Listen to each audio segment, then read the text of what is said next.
الحمد لله رب العالمين، والصلاة والسلام على أطهر خلق الله أجمعين، سيدنا محمد صلى الله عليه وسلم. طبتم وطاب لقاؤكم وتبوأتم من جنة الله منزلا.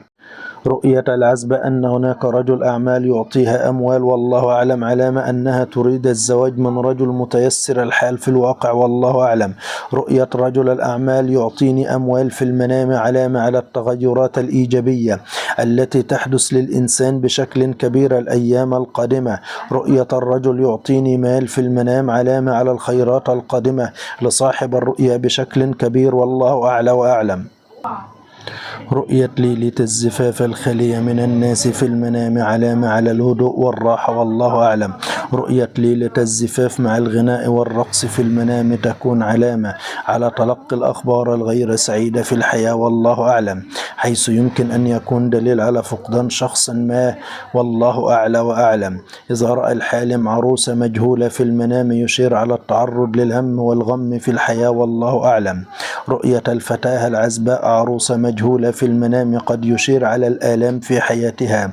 إذا رأت المرأة الحامل عروسة مجهولة وكانت سعيدة يدل على الخير والولادة الميسرة، والله أعلم. رؤية المرأة المتزوجة عروسة مجهولة تزوجت من زوجها وكانت جميلة يدل على الخير وزوال الهم في حياتها، والله أعلم. رؤية العرائس الكثيرة في المنام لها معاني فيها خير وفيها سوء. رؤية العرائس والعرسان الكثيرة في المنام تدل على الأخبار السعيدة، والله أعلم.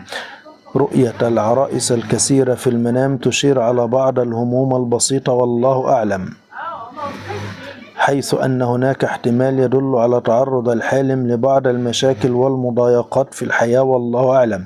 وإذا رأت الفتاة العزباء أن هناك عروس وكانت حزينة يكون دليل على الارتباط بشخص غير مناسب لها، والله أعلم. بينما تدل رؤية ارتداء فستان الزفاف بدون وجود عريس يدل على التفكر في الزواج. إذا رأت الفتاة العزباء أن هناك عروس وتغني وترقص معه تكون إشارة على فقدان شخص ما في حياتها، والله أعلى وأعلم. فض غشاء البكارة في المنام، والله أعلم. إذا رأى الحالم فض غشاء البكارة في المنام يدل على المال الذي يحصل عليه، والله أعلم. فض غشاء البكارة في المنام يكون دليل على تحقيق المكاسب في الحياة، والله أعلم. إذا رأت الفتاة غير عذراء في المنام يكون دليل على تعرضه للهموم، والله أعلى وأعلم. يعني لو تزوج فتاة عذراء ولكن اكتشف اللي هي مش عذراء في المنام، يعني دليل اللي هو هيصيبه الهم والغم في الحياة، والله أعلى وأعلم.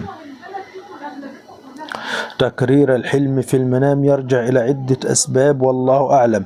ذكر علماء النفس أن تكرير الحلم في المنام يدل على التفكير في شخص أو حدوث معين أو حدث معين باستمرار، والله أعلم. كذلك ذكر علماء النفس أن تكرير الحلم قد يكون علامة على التأثر بشخص الذي يراه، والله أعلى وأعلم. رؤية تكرير المكان في المنام علامة على الشخصية المتسلطة المشتتة، والله أعلى وأعلم.